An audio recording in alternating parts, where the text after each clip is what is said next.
My mom wanted me to be a truck driver because that would mean I'd make $24,000 a year if I went to Truck Masters, and that would be twice what my father made.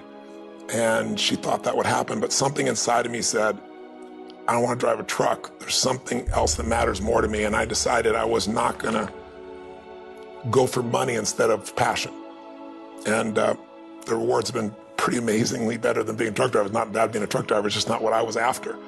And I look back, and one of the things that helped me was my original teacher, Jim Rohn, who was a personal development speaker I went to hear when I was 17. He said something the first time I heard him, and he said, you know, it's really simple. If you want life to change, you gotta change. If you want life to be better, you've gotta get better. It's the only way it happens. And luck will show up for people and it'll leave them. But if you're constantly improving who you are and what you give, game over. When people ask me, what does it take to be happy? I always tell them one word, progress. Progress equals happiness. Even if you're not where you want to be yet, if you're on the road, if you're improving, if you're making progress, you're gonna love it. You're gonna feel alive. On the other hand, it doesn't matter how successful you are, if you stop growing, you start dying inside. I've always had this belief, if you want to be successful at anything in life, never leave the sight of setting a goal without doing something that commits you to fulfillment. If you get, like, you're in state, right, when you do something. While you're in state, that's the time to commit yourself to something that makes you follow through. So I'd call somebody up, I'd schedule something, I'd lock in the next meeting, I'd sign up for the class, I'd enroll the guy who was gonna mentor me, I'd set the meeting with a mastermind of people I met. I did something so that whatever I committed to, there was something when I went home that would pull me there. It's structure. This could be the greatest time you ever live if you control what you focus on, if you find a more empowering meaning, and if you decide to model the actions of those who succeeded before you. It can be the best financial time, the best emotional time, the best spiritual time of your life, but you better take control of your state. And if you think you're gonna do it just by today, you're wrong. You're gonna need to get yourself some rituals. Right now, every one of you in this room is controlled by your rituals. I don't just mean this one, I mean every morning you get up. I know your body, I can look at your body right now, and I can guess your rituals. Some of you, your rituals to work out 5 times a week, I can see it clearly. 4 to 6 times a week, it's obvious. Because you couldn't look like that if you didn't do that. Some form of workout, I don't care if it's walking, lifting, whatever. Some of you, it's obvious that lifting weights is part of it. You can see by that man's muscles. I know what his rituals are, because your life comes from your rituals. If you don't develop the ritual, you're kidding yourself. How many agree with me on this? Raise your hand and say, I. And there are rituals that put you in state, and there are rituals that take you out of state.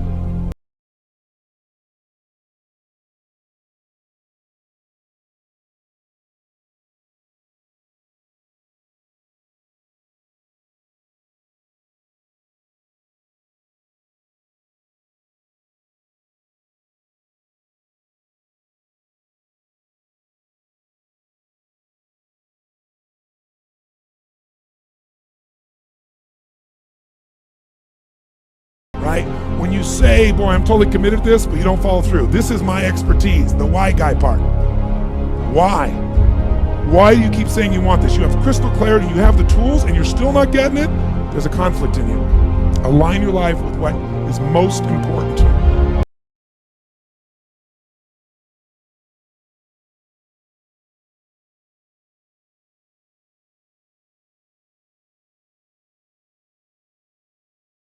Progress comes when you tell yourself the truth and you're able to feel the uncertainty and take action anyway. The thing that stops us all is fear. It's no surprise. Fear of failure, fear of rejection, fear of the unknown, fear of not looking good. And that fear we could translate into the simple thing of uncertainty. Now, when you look at someone who's incredibly successful, you look at someone who's truly a leader in their life or in their field, the one thing they have in common is they exude this sense of certainty. Now, where's that come from? Is it inborn? Are they lucky? Are things just going their way? No, great leaders know how to step in the uncertainty and bring the certainty to the situation. Most people in life, we really feel like the level of stress in our life comes to how much of life do you feel like you control, or how much does life control you? Do you tend to control more of what's going on, or events controlling you? It's very easy to have those events start to take control unless we take control of what's between our ears, our own mind. You see, what you and I focus on massively affects how we feel, whether we're thriving or surviving. If you focus on what you can't control, if if you focus on the past, if you focus on what's missing from your life constantly, that pattern of focus will make you frustrated, overwhelmed, depressed. It won't even matter if you're taking antidepressants. If you keep focusing on what you can't control, what's missing from your life, you're going to feel depressed still. You can take as many antidepressants as you want. Focus equals power. If you want to thrive, you got to focus on what you can control. You got to focus on the difference you can make. You got to focus on what's already in your life that you're grateful for. So you got to find a story that's going to empower you to act. A story that's going to get you to find the breakthrough. Because otherwise, with a lousy story, you'll never find the strategy, or you'll come up with a reason why it's too expensive, you can't get there, you can't access it, or you'll even get the strategy and then half-assed apply it just so you can reward your story that says it doesn't work because I tried it. Resourcefulness is the ultimate resource. And if you don't have what you want, stop telling yourself the story because you don't have the money, you don't have the time. That's bullshit. It's because you haven't committed yourself where you would burn your boats. If you want to take the fucking island, burn your fucking boats. And you will take the island because people, when they're going to either die or succeed, tend to succeed. But most of us give ourselves a way out, and that's why we don't have it.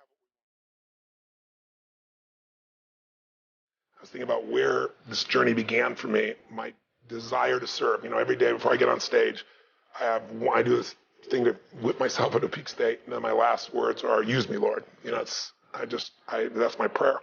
And every day my goal is to be a blessing in people's lives. Just do more, give more, share more, create more. What you need will be there. It's like air. You don't stop to think about when you take a breath whether it'll be there or not. It's always going to be there. Yeah. You just got to do your part. Early in my life, one of my mentors, a man named Jim Rohn, said, Tony, all you have to focus on in your life is find a way to add more value than anybody else does, and you'll never have to worry about anything.